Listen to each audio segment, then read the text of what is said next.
દિવસભરના અગત્યના સમાચાર જુઓ દિવ્યાંગ ન્યૂઝના ટોપ ન્યૂઝમાં રોજ બપોરે 3 કલાકે અને રાતના 9 કલાકે। નમસ્કાર દર્શક મિત્રો, હું નેન્સી, આપ જોઈ રહ્યા છો દિવ્યાંગ ન્યૂઝના ટોપ ન્યૂઝ। સુરતમાં હત્યાની કોશિશ, લૂંટ, અપહરણ, મારામારી, રાયોટિંગ, ખંડણી, ધમકી, આર્મ્સ એક્ટ, ચીટિંગ, વ્યાજખોરી સહિતના 27 ગંભીર ગુનામાં સંડોવાયેલા ગોળાદરાના માથાભારે ચિરાગ મેરની સામે પોલીસે ગુજસી ટોકનો કલમો ઉમેરી ધરપકડ કરી કાર્યવાહી હાથ ધરી છે।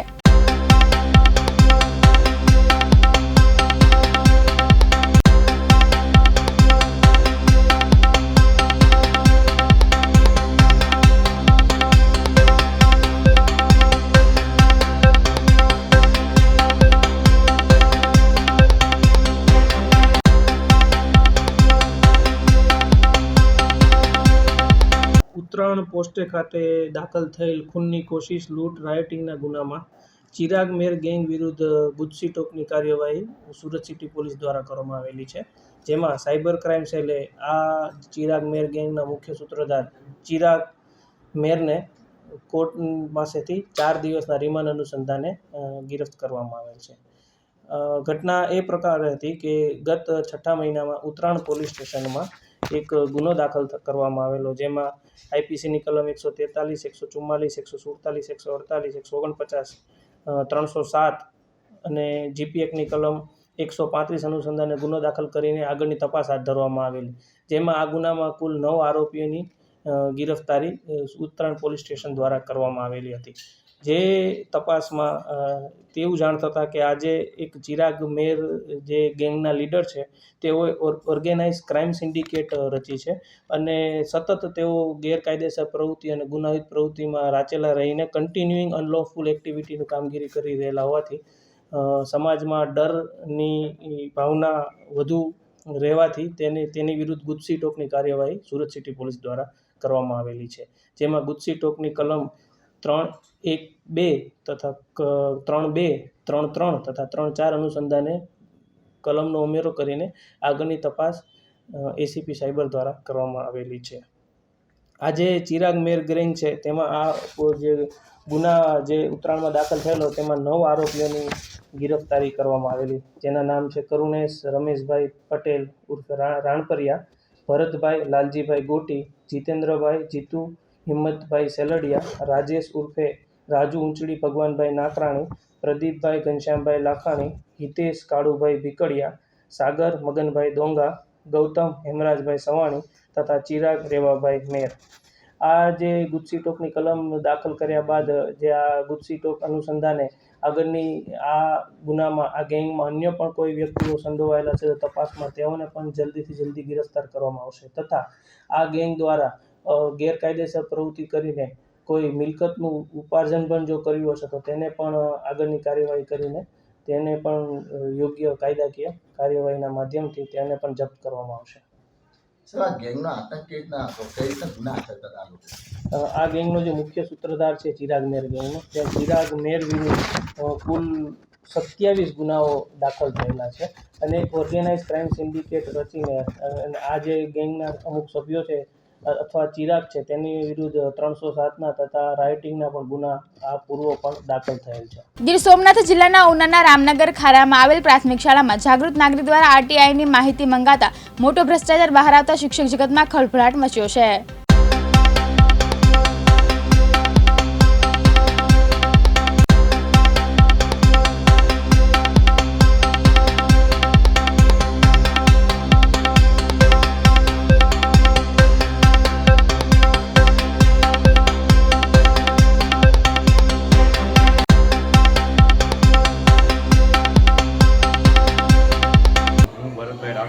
રામનગર ખારામાં જાગૃત નાગરિક છું અને મારા દ્વારા પ્રાથમિક શાળાની 2016થી આરટીઆઈ દ્વારા માહિતી માંગવામાં આવેલી, જેના પુરાવા રૂપે મેં ટીપીઓ સાહેબને રજૂઆત કરેલી, જેણે આજે તપાસ અર્થે આવેલા અને તપાસ કરતાં મનીષાબેન વાળાનું ખોટા વાઉચરો મળી આવેલા, જે રકમ ઉપાડેલ છે અને મનીષાબેને પોતાએ સહી કરેલ નથી એવું નિવેદન પણ આજે આપેલ છે। પછી બેન આ દૂધીબેન એણે એસએમસી ઠરાવોમાં 2016થી મારી પાસે માહિતી છે તેમાં અનેક જગ્યાએ ખોટી સહીઓ થયેલ છે, જે દૂધીબેને પણ નિવેદન આપેલું છે તાલુકા શિક્ષણ અધિકારી સાહેબને પછી નીમુબેન જેઠવા જેની પણ એસએમસી ઠરાવમાં ડુપ્લિકેટ સહી થયેલ છે, એણે પણ આજે તાલુકા શિક્ષણ અધિકારીની સામે નિવેદન આપેલ છે. ત્યારબાદ રશ્મિતાબેન ડાભી જેના નામે ખોટા વાઉચરો ઉધારેલ છે અને તેની સહી થયેલ નથી, તેના વાઉચરો સહિત પ્રૂફ આજે તાલુકા શિક્ષણ અધિકારી સાહેબને આપેલ છે અને તાલુકા શિક્ષણ અધિકારી સાહેબે આજે બાહેંધરી સાથે આ કીધેલ છે કે આ સંપૂર્ણ ચોકસાઈપૂર્વક તપાસ થશે અને જે પણ કોઈ આમાં ગેરકાયદેસર રીતે અને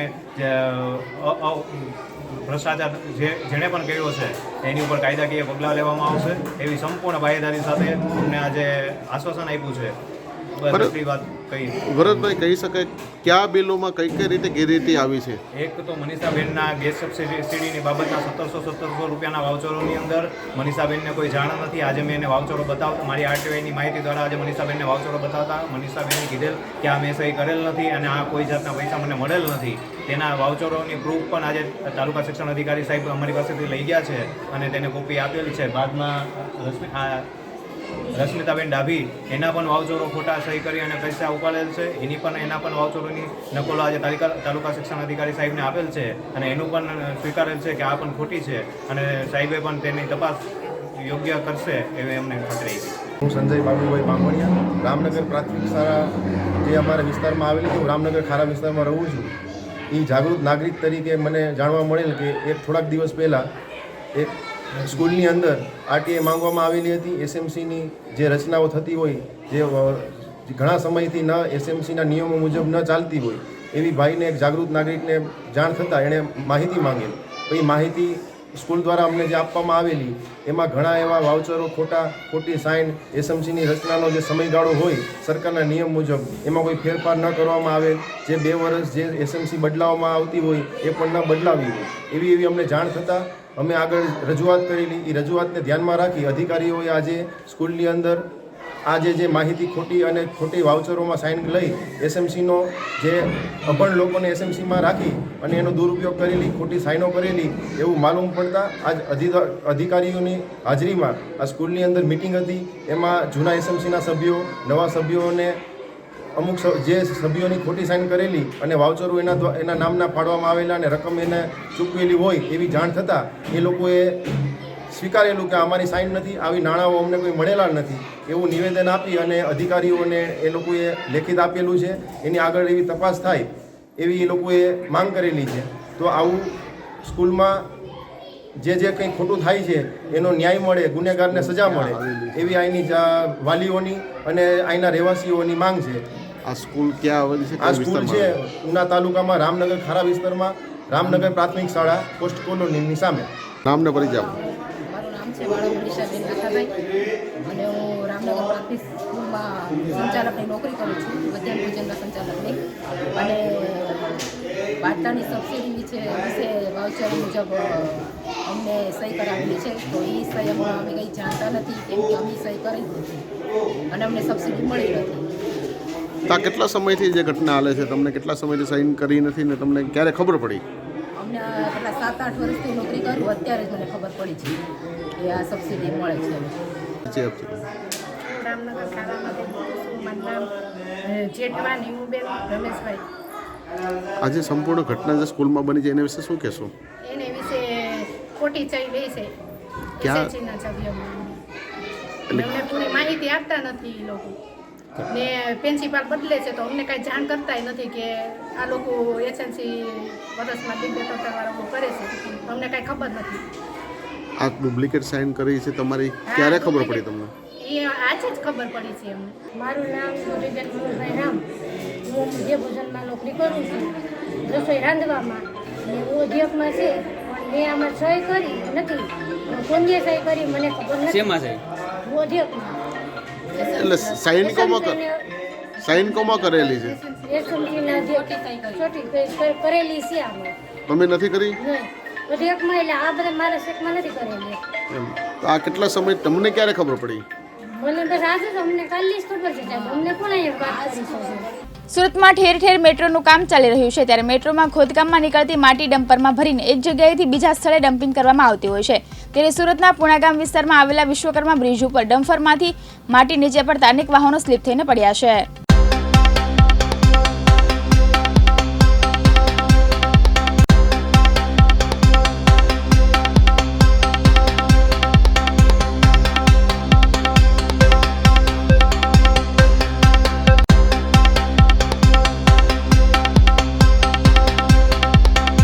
આપણે જે સ્થળ પર ઊભા છીએ એ પૂણા ગામથી પર્વત પાટિયા તરફ જતો જે વિશ્વકર્મા બ્રિજ છે, એ બ્રિજ પર મેટ્રોનું જે હાલમાં કામ ચાલી રહ્યું છે, એમાંથી જે માટી નીકળે છે કીચડવાળી, એ માટી અહીંયા રોડ પર આવી ગઈ છે અને જેને સાફ કરવાને બદલે લોકો છોડીને ભાગી ગયા છે. અસંખ્ય રાહદારીઓ જે અહીંથી પસાર થાય છે, સવારનો સમય હોય, બાઇકો સ્લીપ થાય છે. આપણે અહીંયા જ અત્યારે એક જોઈ રહ્યા છે, આ ભાઈ આપણી સાથે છે, એ પોતે કામ ધંધા પર જતા હતા, એમનું બાઇક સ્લીપ થયું, એમને પણ વાગેલું છે. 108 બોલાવી એમને તાત્કાલિક સારવાર આપવામાં આવી છે. એ સિવાય સવારમાં ઘણા બધા લોકો અહીંયા સ્લીપ થઈ અને પડેલા છે અને એમને વાગ્યું છે. તો તાત્કાલિક સુરત મહાનગરપાલિકાને પણ અમે જાણ કરી, પણ હજુ સુધી 2 કલાક થઈ જવા છતાં તંત્ર દ્વારા હજી પણ કોઈ ધ્યાન દેવામાં આવતું નથી. એટલે તાત્કાલિક આની સફાઈ થાય એના માટેની પણ હમણાં શરૂઆત કરવામાં આવશે અને કોઈ પણ રાહદારીને મુશ્કેલ ન પડે એટલા માટે અમારી જે ટીમ છે અહીંયા ઊભી છે અને લોકોને એકદમ ગાડી ધીમી ચલાવી સાઈડમાંથી સલામત રીતે પસાર થઈ જાય એના માટેની વ્યવસ્થા કરવામાં આવી છે. તમારું નામ? મારું નામ છે હરેશભાઈ વેલજીભાઈ અનગણ. રહું છું બુટ ભવાની પાસે આપણે માધવ પારેખ સોસાયટીમાં. તો અત્યારે હું ઘરેથી આવતો હતો અહીં, બરાબર, હું નોકરી જતો હતો. તો હવે આ પુલ ઉપર હું ગાડી ચલાવતો હતો. ગાડી મારી મતલબમાં 30-40 ઓલામાં જ હતી, સ્પીડમાં જાદી નહોતી. એમાં જે વાહનમાં મારે બ્રેક મારવા ગયો અને હું ગાડી સ્લીપ ખાઈ ગઈ. એમાં મને મોઢે પગે ઘણી જગ્યાએ વાગેલું છે. અને આ જે ડમ્પરવાળા જે રાત્રે જે માટી લઈને નીકળે, એ માટી એવી રીતે નાખે, આ વસ્તુ ઓવરલોડ કરી નાખે, બરાબર, અને માટી રસ્તા પર ફેંકે અને એનું ક્યાંય ઓલું કરે નહીં. તો હવે આમાં તો જીવનું જોખમ છે. આ મારો જીવ બચી ગયો એ સારું કહેવાય. આમાં તો માણસ મરી જાય. એમ થોડુંક એસએમસી વાળાને બધું ધ્યાન આપવું પડે આ રીતે, કે આ રીતે આમાં તો માણસ મરી જાય. એમ ગીર સોમનાથના ઉના શહેરના બસ સ્ટેન્ડ સામેના વિસ્તારમાં દરબારી આધાર નામની દુકાનની અંદર કોઈપણ આધાર કે પુરાવા વગર આધાર કાર્ડ કાઢવાનું કૌભાંડ છેલ્લા 2 વર્ષથી ચાલતું હતું. આખરે ગીર સોમનાથ એલસીબી પોલીસને તેની ભનક લાગે શનિવારે રાત્રે દરોડા પાડ્યા હતા.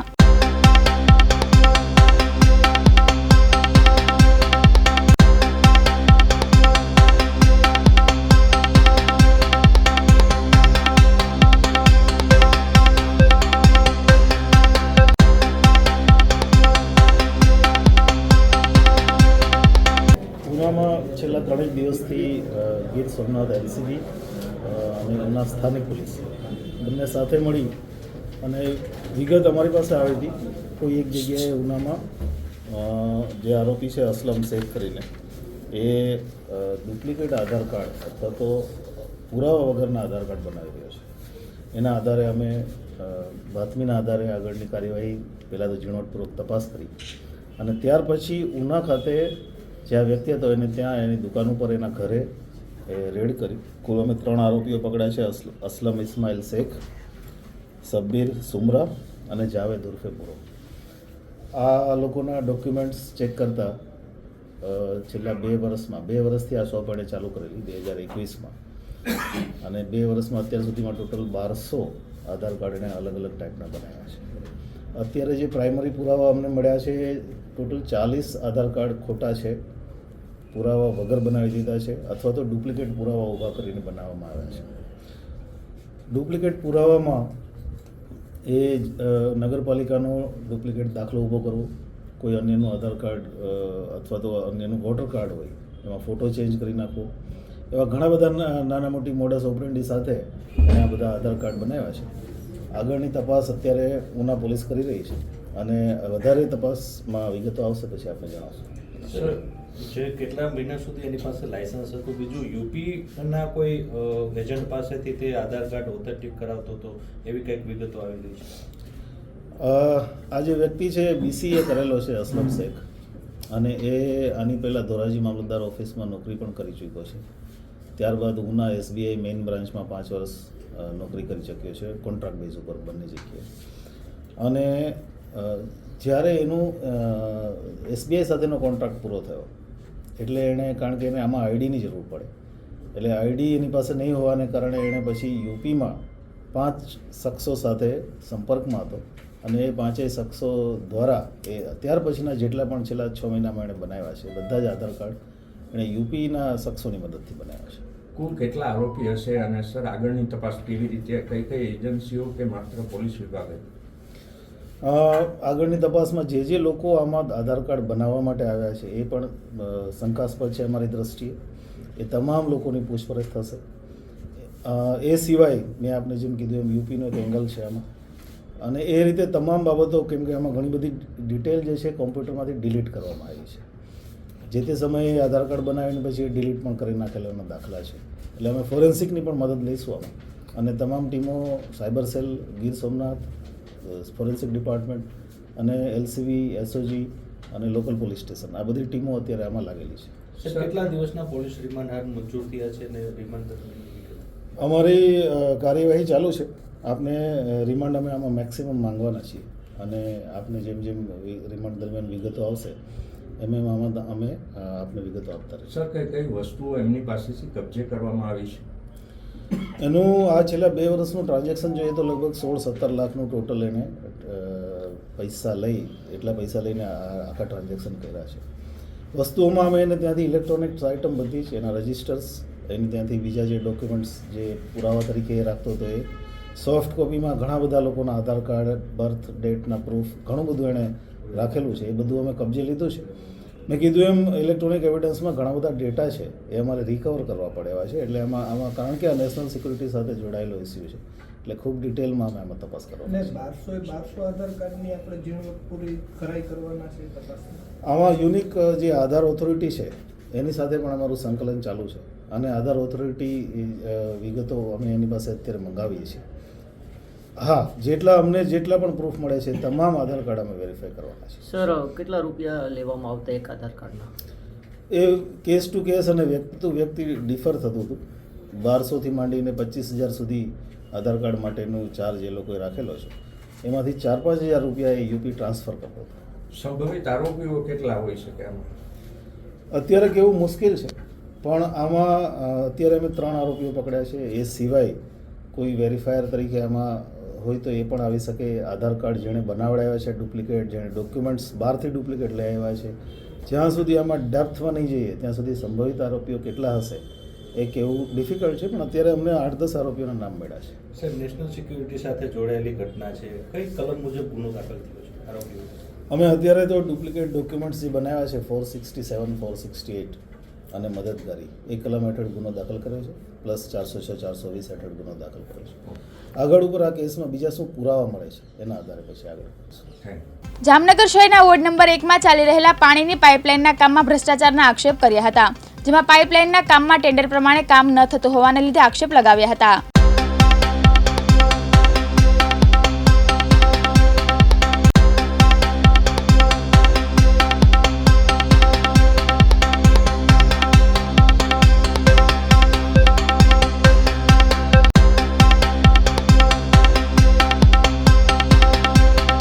હું Akbarbhai કક્કલ, Bharatiya Janata party ward number 1ના પ્રમુખ. વોર્ડ નંબર 1માં અત્યારે મુખ્યમંત્રી યોજના હેઠળ 400 પાણી ડાયાનું લાઈન બેડી પાણીના ટાંકાથી માધાપર ભૂંગા સુધીનું ચાલી રહેલ છે. તે કામમાં ઘણું બધું ભ્રષ્ટાચાર થઈ રહેલ છે એવું મને સ્થાનિક લોકોએ જાણ કરી છે. એટલે જાતે અમે તપાસ કરી કે પેચવર્ક અત્યારે કામ ચાલુ છે. પાણીની લાઈન તો નાખી દીધી છે, પણ પેચવર્કનું કામ ચાલુ છે અને કોર્પોરેશનનું પાણી આમાં વપરાય છે. તો જોકે ટેન્ડર હિસાબે અને વેન્ડર કોડના હિસાબે કોર્પોરેશનનું પાણી તો આ લોકો છાંટી નથી શકતા, પણ ગમે ત્યાંથી લોકોને લેવું પડે. હવે આ કોની મીઠી નજર હેઠળ આ બધું કામ ચાલી રહ્યું છે તેની તપાસ કરવા અંગે અમે કમિશનરશ્રીને, મેયરશ્રીને, ધારાસભ્યશ્રીને અને ચેરમેનશ્રીને આવેદનપત્ર આપ્યું છે. હવે આ જે કામ અહીંયાથી વहाँ સુધી પાઇપ નાખી દીધા છે, તો એ પાઇપના જોડાણમાં કેટલું બધું લોચા કર્યા છે, પાણીની લાઈન નાખવામાં કે વાલ નાખવામાં કે કેટલી ઊંડાઈ પહોળાઈ, આ તે કોઈ તપાસ કરવા વાળું તો હતું ને. એમને એમ કોન્ટ્રાક્ટર એની રીતે નાખી દીધું છે. હવે અહીંયા બધું રામરાજ તરીકે હાલે છે. હવે એ બધું સાચી ઘટના સામે આવે એના માટે કરીને અમે આવેદનપત્ર સાહેબશ્રીને, ધારાસભ્યશ્રીને, ચેરમેનશ્રીને અને કમિશનર સાહેબને આપેલ છે, જેની અમને યોગ્ય સાચી ઘટના શું છે એ સામે આવે એવી અમે દરખાસ્ત કરી છે. સાહેબ, જામનગર મહાનગરપાલિકાની વોટર વર્ક શાખા દ્વારા બેડી વિસ્તારમાં પાઇપલાઇનનું કામ કરવામાં આવેલ હતું ને એમાં સીસીના ચરડા કરવા માટે ડિમાન્ડ આવતા લગત કોન્ટ્રાક્ટર પાસે કામગીરી ચાલુ કરાવવામાં આવેલ હતી. કામગીરી ચાલુ કર્યા બાદ કોન્ટ્રાક્ટર દ્વારા અમને પૂછીને કે અમારું ટેન્કર બેડી ટાંકેથી ભરશું, એ અમે મેં પોતે છૂટ આપેલી હતી. કામગીરી પૂર્ણ થયા બાદ જ્યારે કંઈ એનો જે કંઈ હિસાબ થશે એ કોર્પોરેશનના ખાતામાં એ જમા કરાવશે અથવા બિલમાંથી વાળવાની શરતે એને મંજૂરી આપેલી હતી. અને બીજું, કામગીરી કરતા સમયે સ્થાનિક પબ્લિકોને ખબર છે કેવી રીતે કામગીરી કરતા હતા. મીન્સ ત્યાં ટેન્કર એનું પોતાનું હતું, એ ભરતા હતા અને કોન્ક્રીટમાં જે કામ કર્યું છે એ પબ્લિક ત્યાંની સ્થાનિકોને ખબર છે. વ્યવસ્થિત કામ થતું તો અમારા એન્જિનિયરો પણ માથે રહીને કામ કરાવેલ છે. એ કામગીરીમાં કોઈ જાતનો ભ્રષ્ટાચાર નથી. પ્લસ અમુક માણસોએ સપોર્ટ નથી કર્યો. એ અહીંયા કોન્ક્રીટ થઈ ગયા બાદ ઉપર વાહનો હલાવીને રોડ ડેમેજ કરેલો હતો. તેને પણ અમે સુધારવાની કોશિશ કરી છે. બને એટલું સારું કામ કર્યું છે ને સારું થયું જ છે. દેશભરમાં વિકસિત ભારત સંકલ્પ યાત્રાના કાર્યક્રમો થઈ રહ્યા છે. વિકસિત ભારત સંકલ્પ યાત્રાનો રથ દેશભરમાં ગામે ગામ જઈને રાજ્ય સરકારની વિવિધ કલ્યાણકારી યોજનાઓ લોકો સુધી પહોંચાડી રહ્યો છે. જ્યારે આ યોજના થકી થતા લાભ પર લોકો સ્થળ પર જ મેળવી રહ્યા છે.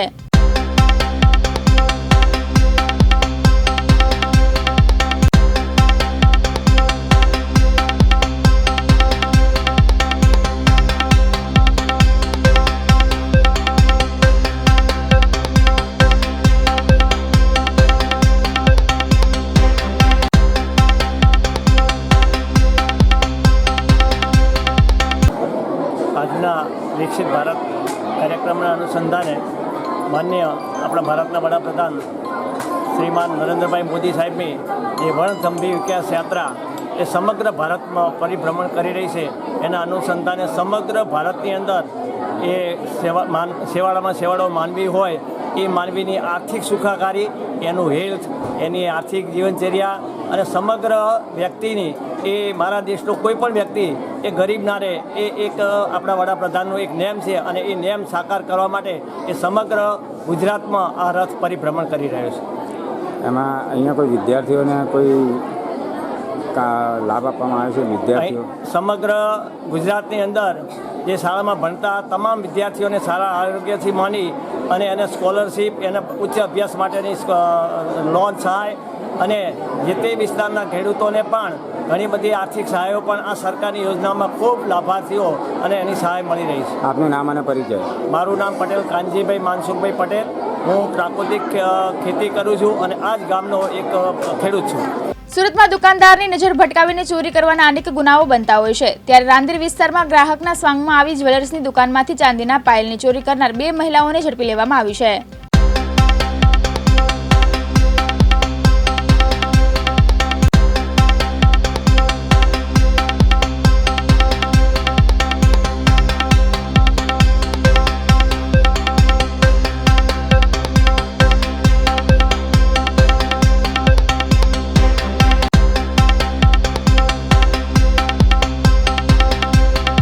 સુરતમાં દુકાનદારની નજર ભટકવીને ચોરી કરવાના અનેક બનાવો બનતા હોય છે. ત્યારે રાંદેર વિસ્તારમાં ગ્રાહકના સ્વાંગમાં આવી જ્વેલર્સની દુકાનમાંથી ચાંદીના પાયલની ચોરી કરનાર 2 મહિલાઓને ઝડપી લેવામાં આવી છે.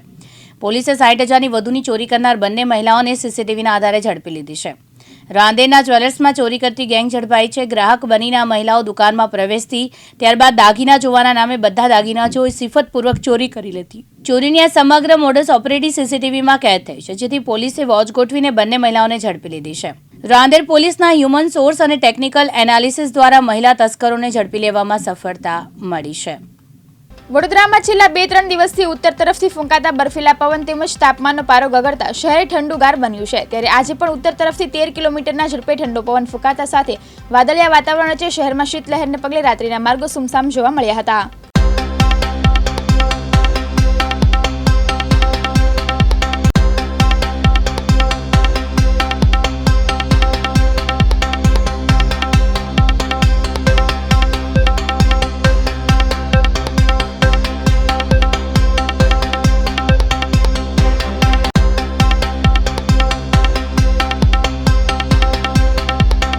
નમસ્કાર, હું જણાવવા માગીશ કે વડોદરાના આપણા જે શ્રી સયાજીબાગ પ્રાણી સંગ્રહાલયમાં ઠંડીના ઘટતા તાપમાનથી ઠંડીના સિઝનલ મેજર્સ તરીકે પ્રાણી પક્ષીઓને ઠંડીથી પૂરતો બચાવ મળી રહે તે માટે તમામ તકેદારીના પગલાં લેવામાં આવ્યા છે, જેમાં ખાસ ધ્યાન દોરીએ તો વાંદરાઓ જે સેક્શનમાં અત્યારે મૂકવામાં આવ્યા છે ત્યાં રોજે તાપણાની વ્યવસ્થા કરવામાં આવે છે અને વાંદરાઓ જે છે તાપણા થકી ગરમી રાત્રિ સમય દરમિયાન મેળવી શકે છે. વાઘ, સિંહ, દીપડાના પિંજરાઓમાં આપણે હવે એમને નવીન પિંજરાઓમાં 3 વર્ષ પહેલાં શિફ્ટ કરેલા છે, જ્યાં હવે આપણે તાપણાની જરૂરિયાત ન હોવાથી હવે આપણે એમને સૂકા કંતાનમાં સૂકું ઘાસનું ભૂસું ભરી અને તેને એક ગોદડા જેવું તૈયાર કરીને આપીએ છીએ કે જેના પર રાત્રિ દરમિયાન સૂઈ આરામ કરી અને તેઓ ગરમાવો મેળવી શકે છે. એવી જ રીતના જે શાકાહારી પ્રાણીઓ, જે હરણ, મૃગકુળના પ્રાણીઓ છે, એમને પિંજરામાં દર એક દિવસ છોડીને સારી એવી સંખ્યામાં સૂકું ઘાસ નાખવામાં આવે છે. સૂકું ઘાસ તેમને પથારી તરીકે એનો ઉપયોગ થાય છે. એ સૂકું ઘાસ ખાય પણ છે, જેનાથી પણ એમને ગરમાવો મળે છે, પરંતુ વધુમાં એ સૂકા ઘાસમાં રાત્રિ સમય દરમિયાન આરામ કરીને પણ એ ગરમાવો મેળવે છે.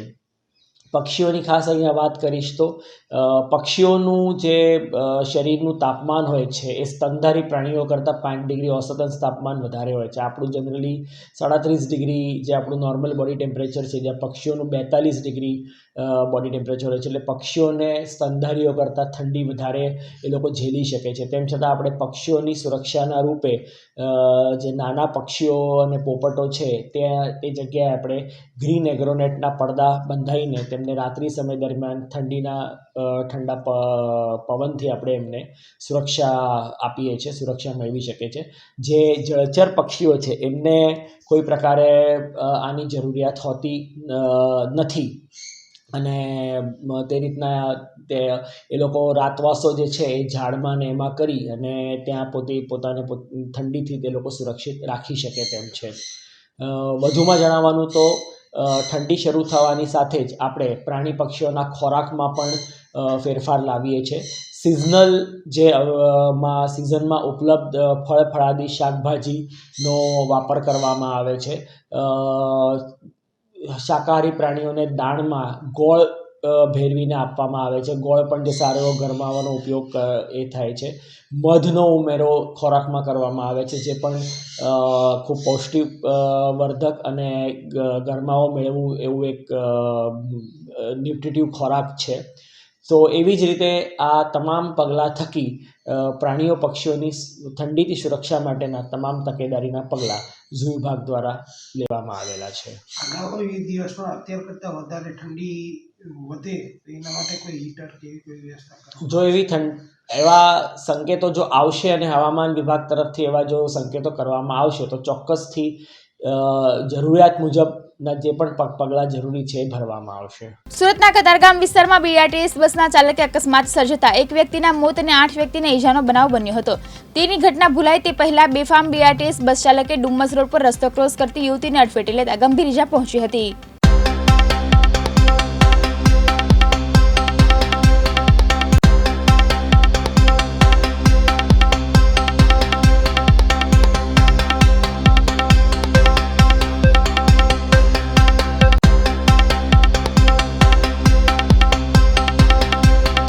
સુરતના કતારગામ વિસ્તારમાં બીઆરટીએસ બસના ચાલકે અકસ્માત સર્જાતા એક વ્યક્તિના મોત અને 8 વ્યક્તિઓને ઈજા બનવાની ઘટના હજુ તાજી છે.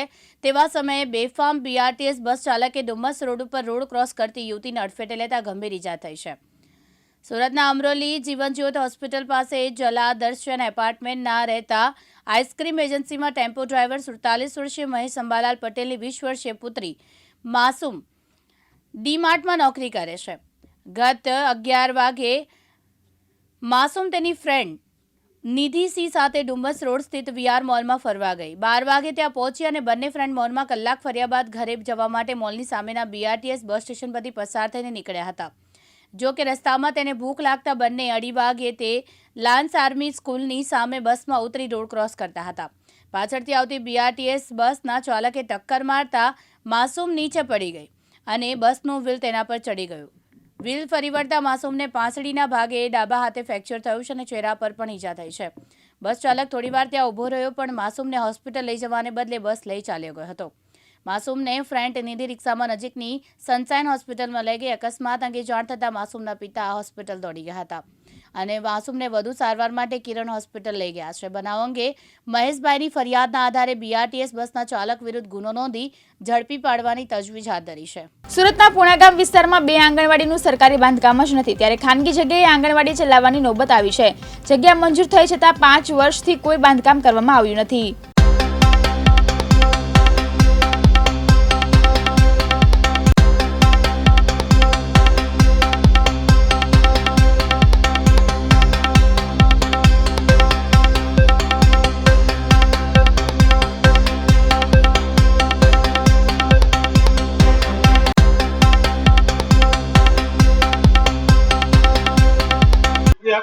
દિનેશભાઈ સાવલિયા.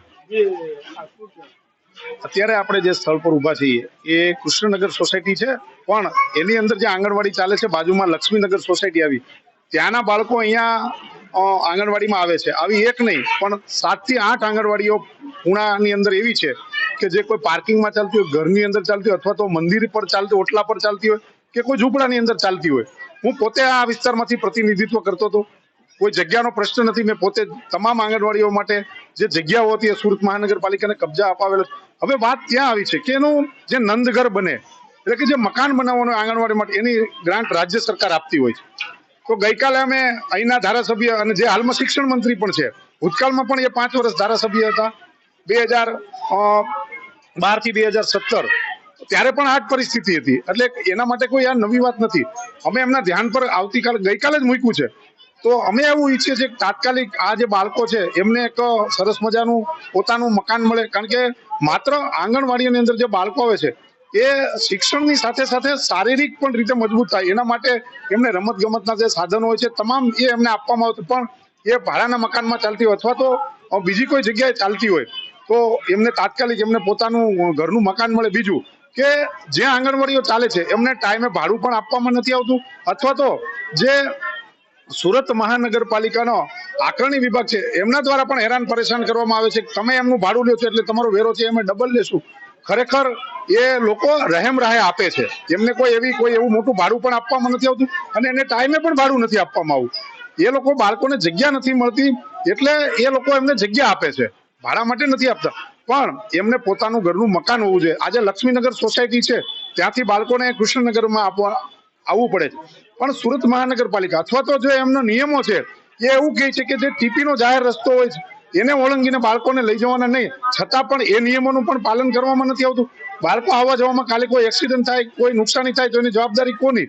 એટલે તાત્કાલિક એમને જે જગ્યાઓ છે એ જગ્યા તો છે જ ઓલરેડી, એટલે જગ્યાનો કોઈ પ્રશ્ન નથી. હવે વાત ત્યાં આવી છે કે એમને પોતાના મકાન માટે રાજ્ય સરકાર તાત્કાલિક ગ્રાન્ટ ફાળવે, એમના માટે ગઈકાલે જ અમે રજૂઆત કરી છે અને શિક્ષણ મંત્રી પણ આવ્યા છે. એટલે શરમની વાત એ પણ છે કે જ્યારે સમગ્ર રાજ્યની અંદર સારા શિક્ષણની વાત કરતા હોય, વિકાસની વાત કરતા હોય, તો એમના પોતાના જ વિસ્તારમાં પોલ જ્યારે ખુલી રહી હોય એને એ અગાઉ મેં કીધું એમ કે ભૂતકાળમાં પણ એ 5 વર્ષ ધારાસભ્ય હતા ત્યારે આ જ પરિસ્થિતિ હતી અને હાલમાં પોતે શિક્ષણ મંત્રી. તો હવે જોઈએ છીએ કેટલા સમયમાં જે આ બાળકો છે એમને પોતાનું ઘર મળે છે. જે મેં તમને વાત કરી અટકવાની વાત, કે હવે જગ્યાનો કોઈ પ્રશ્ન નથી. પેલા જગ્યા પર અટકતું હતું. અમે આ વિસ્તારના પ્રતિનિધિ હતા ત્યારે જગ્યા પણ અમે બતાવી છે. સુરત મહાનગરપાલિકા જે કબજા નહોતો જે કબજા પણ અપાવ્યા છે. તો હવે એમને જે મકાન બને એની જે ગ્રાન્ટ હોય છે એ રાજ્ય સરકાર આપે. હવે ગ્રાન્ટ કેટલા સમયમાં એ શિક્ષણ મંત્રી અપાવે છે એ અમે જોવાનું રહેશે.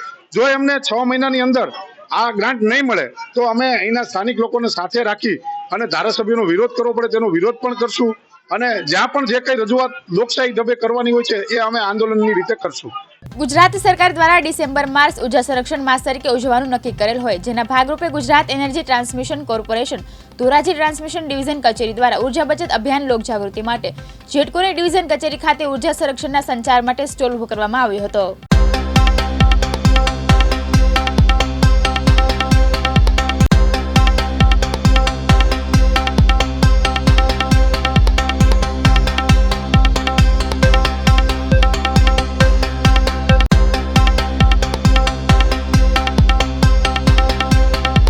ટાટમિયા કાર્યપાલક ઇજનેર ટ્રાન્સમિશન ડિવિઝન ધોરાજી હવે ગુજરાત સરકારના જે વીજ સંરક્ષણ માટેનો જે ડિસેમ્બર 2023ના અનુસંધાને Gujarat energy transmission corporation limited દ્વારા એક વીજ બચત માટે અને વીજ સંરક્ષણ માટેનો એક કાર્યક્રમ આખા ગુજરાતમાં ચાલુ કરેલ છે. તેના અનુસંધાને ધોરાજી ખાતે અમારા દ્વારા એક લોક જાગૃતિ માટેનો એક અભિયાન છે કે તેમાં વીજ કેવી રીતે વીજળીને બચાવવાની અને કેવી રીતે આપણે કુદરતી જે સંસાધનો આપેલા છે તેનો ઉપયોગ કરી અને વીજ બચાવવાથી આપણને શું ફાયદો થાય છે અને દેશ માટે અને આપણા કુટુંબ માટે જે આર્થિક રીતે ફાયદો થાય તેની સમજ આપવા માટે, જેમ કે જૂના જે ઇન્સ્ટ્રુમેન્ટ છે તેની જગ્યાએ LED ઇન્સ્ટ્રુમેન્ટ લગાવવાના, કુદરતી પ્રકાશનો ઉપયોગ કરવાનો તથા જ્યારે જરૂરિયાત ના હોય તે પ્રમાણે આપણે વીજ ઉપકરણોને ચાલુ ના રાખવા અને જરૂરિયાત પ્રમાણે ચાલુ રાખવા. અને લોકો દ્વારા જો વીજ બચત કરશું તો આપણા જે કુદરતી સંસાધનો જે છે જેની હાલમાં ધીમે ધીમે ઓછા થતા જાય છે તેનું પણ આપણે સદુપયોગ કરી શકીએ. ચોટીલાના મૂળી તાલુકાના ખેડૂતોને સૌની યોજના થકી પાણી ન મળતા નોંધારા થયા છે. રજૂઆતો કરવા છતાં સૌની યોજના ચાલુ થયા બાદ ખેડૂતોને પાણી મળતું હતું, પરંતુ હાલ જીરું જેવા પાકને છેલ્લા પાણીની તાતી જરૂર હોવા છતાં તંત્ર દ્વારા પાણી બંધ કરવામાં આવતા ખેડૂતોને લાખોનું નુકસાન થયું છે.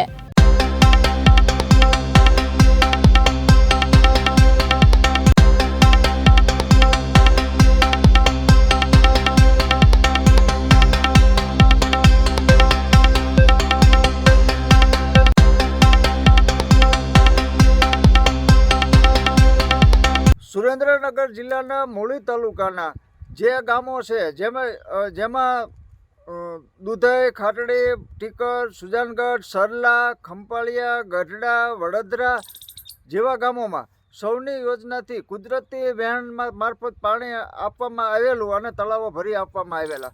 આ તળાવોને કારણે અહીંના ખેડૂતોએ રવિ પાકનું વાવેતર મોટા પ્રમાણમાં કરેલું, જેમાં ઓછા પાણીએ જે પાક મળે એવા જીરુના પાકનું વધારે વાવેતર કરેલું.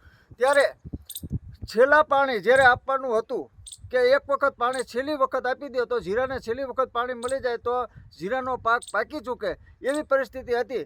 ત્યારે અહીંના જે સ્થાનિક રાજકીય આગેવાનો અને સૌની યોજનાના અધિકારીઓની અવળચંડાઈને કારણે આ ખેડૂતોને અહીંયા પાણી મળેલ, છેલ્લી વખત પાણી મળેલ નહીં. ત્યારે આજે ખેડૂતોને જે જીરાનો પાક છે ઊભા પાકમાં ટ્રેક્ટરથી, રોટોવેટરથી જીરાને છેલ્લી વખત પાડવાનો સમય આવ્યો છે કે એ પાક અમે બચી શકે તેમ નથી પાણી વગર. ત્યારે ગત 19 ડિસેમ્બરે મોટી સંખ્યામાં મૂળી તાલુકાના ખેડૂતો, થાનગઢ તાલુકાના ખેડૂતો સુરેન્દ્રનગર જિલ્લા કચેરી સૌની યોજનાની બહુમાળી ભવનમાં ગયેલા. અહીંયા રજૂઆત કરેલી, 2 કલાક વાલ ખોલવામાં પણ આવેલો અધિકારીઓ દ્વારા, અને ગાંધીનગરથી ફોન આવ્યો કે વાલ બંધ કરો, અને વાલ બંધ કરવાના કારણે ખેડૂતોને પાણી મળેલું નહીં. બાદ વધારે લડત લડવા માટે અમે ગત 24 ડિસેમ્બરે વડોદરા મુકામે સંમેલન ખેડૂતોનું કરેલું, પણ આ સ્થાનિક નેતાઓ અને અધિકારીઓ સૌની યોજનાના એમની અવળચંડાઈને કારણે આજે ખેડૂતોને લાખો રૂપિયાનું નુકસાન થયું છે. અને એ લાખો રૂપિયાના નુકસાનની શરૂઆત આજે દુધઈ મુકામેથી શરૂઆત થઈ છે. આજે આ જે જમીન છે ભૂપતભાઈ કરપડાની, એમને 60 વીઘાની અંદર જે જીરું વાવેલું છે એ જીરાને આજ રોટોવેટર ફેરવવાનું જગતના તાતને ફરજ પડી છે. ત્યારે અમારું એ કહેવાનું છે કે 18,000 રૂપિયાના ભાવનું બિયારણ, રાસાયણિક ખાતરો, રાસાયણિક દવાઓ, મજૂરી, ટ્રેક્ટરના ડીઝલો, આ બધો ખર્ચો કરવા ખેડૂતોએ કર્યો છે. એક બાજુ સરકાર મોટી મોટી જાહેરાતો કરે છે કે સૌની યોજનાનું પાણી આપવામાં આવશે, તમારા તળાવો ભરવામાં આવશે. એના કારણે થઈને આ ખેડૂતોએ રવિ પાકનું વાવેતર કરેલું, અને આ રવિ પાકના વાવેતરમાં છેલ્લા પાણી માટે થઈ અને આ અધિકારીઓ અને આ સ્થાનિક નેતાઓ અને આ સરકારે ખેડૂતો સામું જોયું, અને આ ખેડૂતોને લાખો રૂપિયાનું અત્યારે નુકસાની ભોગવવાની આવી છે. આશરે 200 વીઘામાં જીરુની પાડવાની શરૂઆત થઈ ગઈ છે કે પાણી નથી, એટલે છેલ્લા પાણી ન મળવાને કારણે જીરું બળી ગયું છે. અને એના કારણે આજે દુધઈથી શરૂઆત થઈ છે, અને હવે બીજા ગામોમાં હળવે હળવે શરૂઆત થશે. આશરે 200 વીઘાનો પાક અત્યારે નષ્ટ પામ્યો છે. અને એ ફક્ત ને ફક્ત સૌની યોજનાના અધિકારીઓ અને અહીંના સ્થાનિક ભાજપના જે નેતાઓના કારણે આ ખેડૂતોને વેઠવું પડ્યું છે. જે 2022માં 2023માં ખેડૂતોની ડબલ આવક કરી દઈશું, આમ કરી દઈશું, જે સરકારના ડંફાસો હતી એ સરકાર અત્યારે ખેડૂતો ડબલ દેણામાં ધકેલાઈ જઈ રહ્યા છે. જય જવાન, જય કિસાન. મારું નામ સંજયભાઈ ઘનશ્યામભાઈ દલવાડી, ગામ દુધઈ, તાલુકો મૂળી. જે આજથી અમને 3 મહિના 2.5 મહિનાના આળે ગાળે જે સૌની યોજનામાંથી પાણી દેવામાં આવ્યું, એટલે અમે અત્યારે 18,000 રૂપિયાના બિયારણ લાવ્યા હતા. 18,000ના બિયારણ લાવ્યા પછી અમે વાવેતર કર્યું. વાવેતર કર્યા પછી અમને આટલા ટાઈમથી હજી પાણી દેવામાં આવ્યું નહીં. ઘણો સમય થઈ ગયો. અમે સુરેન્દ્રનગર 19 તારીખે ગયા રજૂઆત કરવા. રજૂઆત કરી પછી એવડે એ લોકોએ અમને 3 કલાક વાલ ખોલી આપ્યો. પછી જો આ રાજકારણની જે બાબત હોય એના કારણે અત્યારે અમારા હાલમાં કોઈ પાણી દેવામાં આવ્યું નહીં, બંધ કરી દીધું. બંધ કરી દેવાના કારણે અત્યારે મેં હાલમાં 60 વીઘાનું જીરું અતિશય તાણ પડી જાય હુકાવાના કારણે અત્યારે જમીનમાં કોઈ જાતનું પાણી કે ભેજ હતો નહીં. એના કારણે મેં અત્યારે હાલમાં રોટર વીટર મારી દીધું. અત્યારે અમારા ખેડૂતને શું કરવું? આટલું બધું તો નુકસાન થયું. તો હજી છતાં જો આ સરકારને હજી તક જો પાણી દેવામાં ન આવે તો હજી ખેડૂતોએ આગળ આ જ રીતે નુકસાન થશે. એ જ રીતે જેમ જીરાને તાણ પડશે એમ જીરા પાડતા જશે. મારું નામ દુધઈ ગામ અને તાલુકો મૂડી. ગારિયાધારના મફતપરા વિસ્તારમાં રહેતા લીલીબેન ખસિયા જેઓને ઘરે નવો ગેસ સિલિન્ડર આવતા ચાલુ કરતા અચાનક લીક થતા આગ લાગી હતી. આગ લાગવાથી 4 વ્યક્તિઓ દાઝ્યા હતા.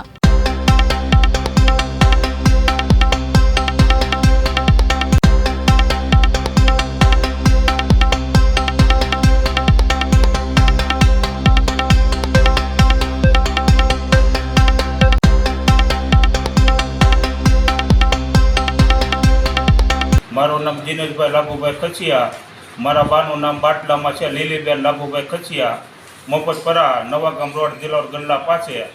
આજ મેં બાટલો લખાવ્યો હતો, બપોરે બાટલો આવ્યો એટલે બાટલો ચાલુ ન થયો એટલે મેં એ ભાઈને ફોન કર્યો બાટલા બાબત. એ ભાઈ આવ્યા, બાટલો ચાલુ ન થયો એટલે એ ભાઈ ઓફિસે ફોન કર્યો કે કસ્ટમરના ઘરે શું નવો બાટલો લીધો અને ચાલુ નથી થતો. તો ઓફિસવાળાએ એમ કીધું કે હેર કાઢીને ચાલુ કરો, એટલે હેર કાઢ્યો એટલે આગ લાગી એટલે અમે બધા દાઝી ગયા. કેટલા જણા જાય છે? અમે 4 જણા ટોટલ. એક બાટલાવાળા ભાઈ, એક મારો ભત્રીજો, એક મારા ભાભી ને એક હું. શું નામ તમારા ભાભીનું? હે, તમારા ભાભીનું નામ? મારા ભાભીનું નામ મનીષાબેન ઘનશ્યામભાઈ ખસિયા, મારા ભત્રીજાનું નામ સંદીપભાઈ ઘનશ્યામભાઈ ખસિયા અને મારું નામ દિનેશભાઈ લાભુભાઈ ખસિયા. ગીરના પાટનગર અને તાલુકાના 45 ગામની 1.5 લાખની જનતા આરોગ્ય સેવા અર્થે આવે છે એવા સામૂહિક આરોગ્ય કેન્દ્રની વરવી વાસ્તવિકતા જોવા મળી છે. તાલાલા ગીરનું સામૂહિક કેન્દ્ર જેટલું જર્જરિત છે તેવાથી 2 ગણી મજબૂત અહીંના તબીબોની આરોગ્ય સેવા છે.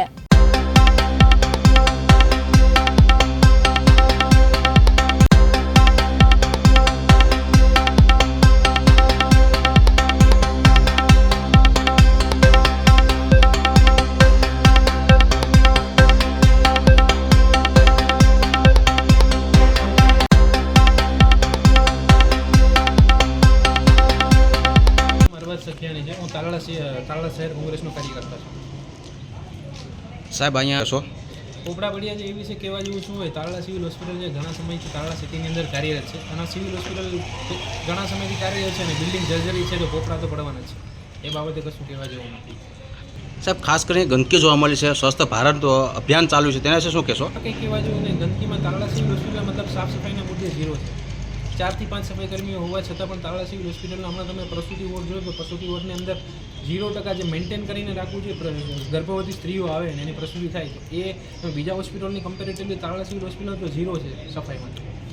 ખાસ કરી હા, રજૂઆત કરેલી છે આપણે બધા બાબતો પર. તાલાળા સિવિલનું બિલ્ડિંગ બાબતે રજૂઆત કરેલી છે, દવાઓ બાબતે રજૂઆત કરી, ડૉક્ટરો બાબતે રજૂઆત કરી, નર્સિંગ સ્ટાફ બાબતે રજૂઆત કરી, સફાઈ બાબતે બધી બાબતે રજૂઆત તો કરેલી છે. બધાને રજૂઆત કરેલી છે. એવું નથી કે એક જ વ્યક્તિને. તાલાળા શહેર, તાલુકા અને જિલ્લા બધી બાબતે અમે રજૂઆત તો કરેલી છે. મારું નામ ગોસાઈ શારદાબેન, આશા વર્કર છું. ગામમાં આશા તરીકે ફરજ બજાવું અને લાભાર્થીને લઈને ડિલિવરી માટે કેસ લઈને આવી હું. તો અહીં તો કોઈ સુવિધા કઈ છે નહીં. માથે પોપડા પડે, જર્જરિત હાલતમાં હોસ્પિટલ છે, ગંદકી પણ એટલી જ છે. તો સરકાર અટાણે સ્વચ્છ અભિયાન ચલાવી રહી છે તો અહીંના તો આ ગંદકી છે. તો બધા આ લોકો અમારે આવ્યા એવા એ પણ એમ કહે છે કે તમે તો કે સરકારીમાં સારું છે, તો આ હોસ્પિટલમાં તો બહુ ગંદકી છે, માથે પોપડા પડે એ છે. તો હવે અમારે શું કરવાનું? વહેલી તકે સમારકામ કરાવે ને સારી હોસ્પિટલ કરાવે એના માટે અમે સરકારશ્રીને આગ્રહ રાખીએ એમ. Doctor Punit Rakholiya, gynaecologist class 1, Talala civil hospital. Building ઘણું જર્જરિત હાલતમાં છે, જૂનું બિલ્ડિંગ છે એટલે સ્વાભાવિક છે કે બિલ્ડિંગ જૂનું થાય એટલે પોપડા તો પડે જ. પણ અત્યારે હાલ એવી છે કે 1 મહિનામાં બિલ્ડિંગને પાડવાની મંજૂરી પણ મળી ગઈ છે, નવો વર્ક ઓર્ડર પણ મળી ગયો છે, 6 થી 7 કરોડની ગ્રાન્ટ પણ આવી ગયેલી છે. એટલે 1 મહિનાની અંદર આ બધું બિલ્ડિંગ કન્ડમ થઈ જશે, પડી જશે અને નવું બિલ્ડિંગનું બાંધકામ ટૂંક સમયમાં જ ચાલુ થઈ જવાનું છે. તેના વિશે શું કહેશો? શેના માટે? આ જે જો એમાં એવું છે, અહીં બધી જ પ્રકારનું પબ્લિક આવતું હોય, લો ક્લાસથી લઈને હાઈ ક્લાસ સુધીનું પબ્લિક આવતું હોય, એટલે અમારા માણસો જે ક્લાસ 4નો સ્ટાફ છે એ સવાર બપોર અને સાંજ ત્રણેય ટાઈમ સાફ સફાઈ રાખે જ છે. પણ નીચેની લાદી, ફર્શ, દિવાલ આ બધું જૂનું છે, ખરાબ થઈ ગયેલું છે, એટલે એમાં હમણાં કલર કામ એટલે નથી કરાવ્યો કેમ કે ઓલરેડી નવું બનવાનું છે એટલે.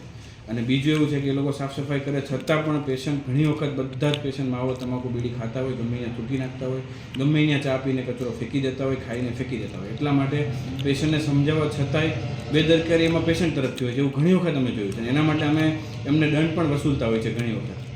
અહીંયા વોર્ડ એક જ છે આપણી પાસે, જનરલ વોર્ડ એક જ છે, બીજા વોર્ડ છે નહીં. બીજો ઉપરનો અમારો મેલનો વોર્ડ હતો, એમાં તાલુકા હેલ્થ ઓફિસ આપી છે કેમ કે તાલુકા હેલ્થ ઓફિસ માટે આપણી પાસે કોઈ બીજી જગ્યા હાલ આપેલી નથી, એટલે એમને એક ઓફિસ આપેલી છે.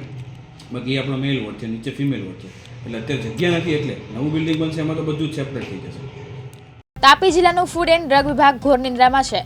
વ્યારાના કાનપુરામાં આવેલ વોલેટ હાઈપર માર્ટમાંથી ખરીદેલ ખજૂરમાંથી કીડા નીકળ્યા છે.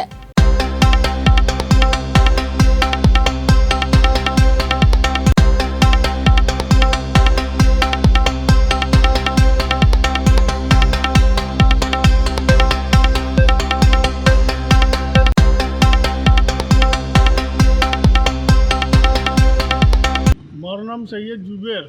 શું કરવા આવ્યા હતા ભાઈ? અમે અહીંયા ખજૂર લેવા માટે આવેલા વોલેટ મોલમાં.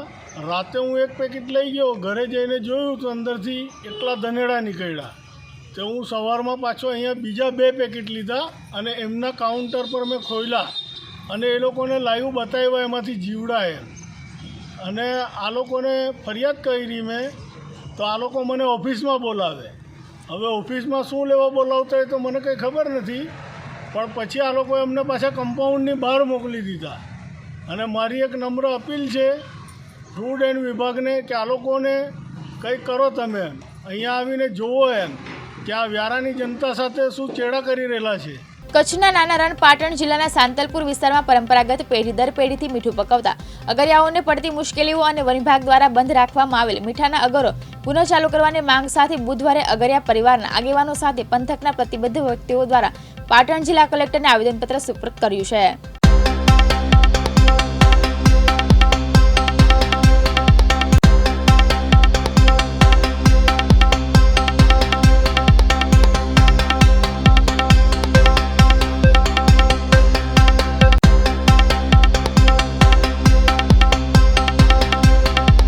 આજે કલેક્ટર કચેરી પાટણ ખાતે સાતલપુર રણ વિસ્તારના અગરિયાઓ એ પોતાનું આવેદનપત્ર આપવા માટે આવ્યા છે અને રજૂઆત કરવા આવ્યા છે. એટલા માટે આવ્યા છે કે આ વર્ષે કચ્છના નાના રણમાં અભયારણ્ય વિભાગ દ્વારા માત્ર સાતલપુર રણ વિસ્તારને આડેસર રણ વિસ્તારને બંધી કરી છે અને બાકીના બધા વિસ્તારો અગર વિસ્તાર ચાલુ છે રણમાં. તો આવી બેધારી નીતિના કારણે અમારું રણ બંધ છે ને અહીંયા લોકોની આજીવિકા જે પરંપરાગત અગરિયા છે, બાપ દાદાના વખતથી અભયારણ્ય નહોતું ત્યારથી અહીંયા મીઠાની ખેતીનું કામ કરે છે, એ બધાની આજીવિકાના સવાલો ઊભા થયા છે. એમની પાસે બીજી કોઈ રોજગારીની તકો નથી. તો એના માટે અમે કલેક્ટરશ્રીને કહેવા આવ્યા છીએ કે અભયારણ્ય વિભાગ દ્વારા આવી બેધારી નીતિ શા માટે અપનાવવામાં આવે છે. એવું અગરિયાઓ અને ત્યાંના સ્થાનિક આગેવાનોએ વારંવાર રજૂઆત કરવા છતાં છેલ્લા 2 વર્ષથી આ પરિસ્થિતિનું નિર્માણ થયું છે અને આ વર્ષે એનો સત્વરે સરકાર દ્વારા ઉકેલ લાવવામાં આવે એ માટે અમે કલેક્ટરશ્રીને રજૂઆત કરવા માટે આવ્યા છીએ. મારું નામ ઘનશ્યામ ઝુલા, અગરિયા હિતરક્ષક મંચમાં કોર્ડિનેટર તરીકે કામ કરું છું. અગરિયાઓની અંદર ખોટા અગરિયાઓ પણ ઘૂસી ગયા હતા અને ગેરકાયદેસર પ્રવૃત્તિઓ થતી હતી, આવી પણ રજૂઆત હતી ને કદાચ એને લઈને એક્શન લેવામાં આવ્યું એવું લાગે છે? જી બિલકુલ, એવી કોઈ રજૂઆત હોય અને એ પરિસ્થિતિ હોય તો અભયારણ્ય વિભાગ એના માટેનો વિભાગ છે. એ પરિસ્થિતિમાં માત્ર અગરિયા નહીં, પરંપરાગત અગરિયાઓ, ત્યાંના સ્થાનિક વેપારીઓ અને ત્યાંના સ્થાનિક સંગઠનો પણ ટેકો આપવા તૈયાર છે. એટલે આ માત્ર બાનું છે. એમને વારંવાર કહેવામાં આવ્યું છે આવી તમને કોઈ ગતિવિધિ લાગતી હોય તો જે રણ વિસ્તારો બંધ છે એમાં તમે પ્રક્રિયા કરો, એની સામે અમને કોઈ પ્રોબ્લેમ જ નથી. પણ જે પરંપરાગત બાપદાદાના વખતથી 10 એકર જમીનમાં મીઠાની ખેતી કરે છે એ અગરિયાઓની આજીવિકાના સવાલો છે. અગરિયા જે મીઠું પકવતા હતા તે જમીન કઈ જગ્યાએ રહેલી છે? એ જગ્યા છે આખો કચ્છના નાના રણનો વિસ્તાર છે, 5000 ચોરસ કિલોમીટરનો. આમ સુરજબારી શિકારપુરથી કરી માળિયાથી કરી અને બોરુ રણ સુધીનો આ વિસ્તાર છે. તો માત્ર 2 જ વિસ્તારમાં પ્રવૃત્તિ બંધ છે, બાકીના બધા વિસ્તારમાં ચાલુ છે. જો રજૂઆત કચ્છની હતી એ તો પછી પાટણમાં આવેદન આપવાનું છે. આમાં એવું છે કે પેરાફરીના 5 જિલ્લા જે છે એમાં 108 ગામના લોકો આ મીઠું પકવવા જાય છે. એમાં પાટણ જિલ્લાના સાંતલપુર તાલુકાના લોકો પણ આ રણમાં મીઠું પકવવા જાય છે. ન્યાય નહીં મળે તો શું તમારી આગળની કાર્યવાહી રહેશે? ન્યાય નહીં મળે તો આગળ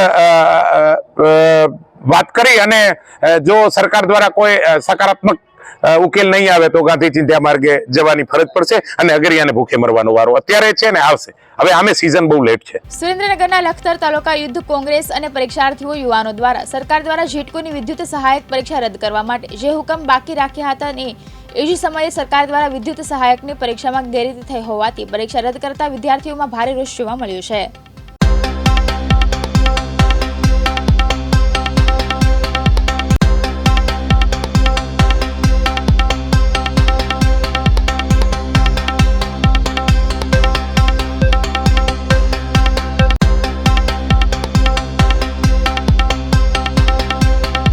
મારું નામ રાણા શિશુપાલસિંહ છે. હું યુથ પ્રમુખ કોંગ્રેસ લખતર હોદ્દો ધરાવું છું. ગુજરાત સરકારની વીજ કંપની જેટકો દ્વારા તાજેતરમાં એક ભરતી પ્રક્રિયા લેવામાં આવી હતી, જે ભરતી 2 તબક્કામાં પસાર થાય છે. જેમાં પહેલું માર્ચ 2023માં પોલ ટેસ્ટ લેવામાં આવી હતી અને સપ્ટેમ્બર 2023માં લેખિત પરીક્ષા લેવામાં આવી હતી અને ઓક્ટોબરમાં જેનું મેડિકલ વેરિફિકેશન તથા ડોક્યુમેન્ટ વેરિફિકેશન કરીને 1200થી વધારે વિદ્યાર્થીને નિમણૂક પત્ર જાહેર કરવાના હતા.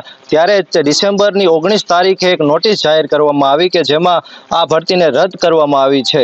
આ ભાજપ સરકારનું આ વલણ ઘણા સમયથી જોવા મળે છે. જીપીએસસી હોય, ગૌણ સેવા હોય કે પોલીસ ભરતી બોર્ડ હોય, ભરતી રદ થાય છે કાં પેપર ફૂટે છે, ઘણા બધા કૌભાંડો બહાર આવે છે.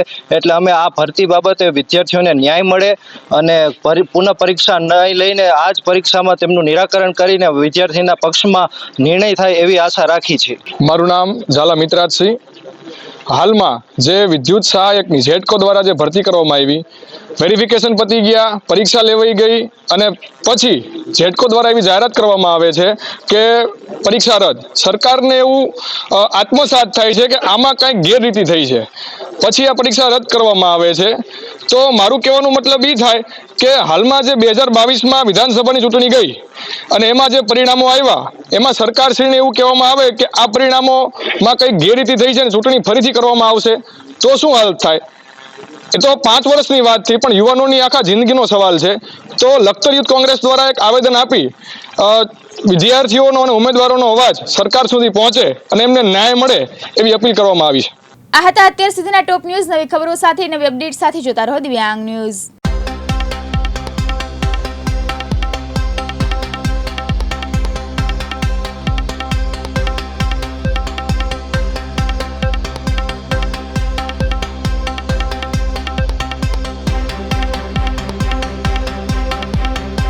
દિવસભરના અગત્યના સમાચાર જુઓ દિવ્યાંગ ન્યૂઝના ટોપ ન્યૂઝમાં રોજ બપોરે 3 કલાકે અને રાતના 9 કલાકે.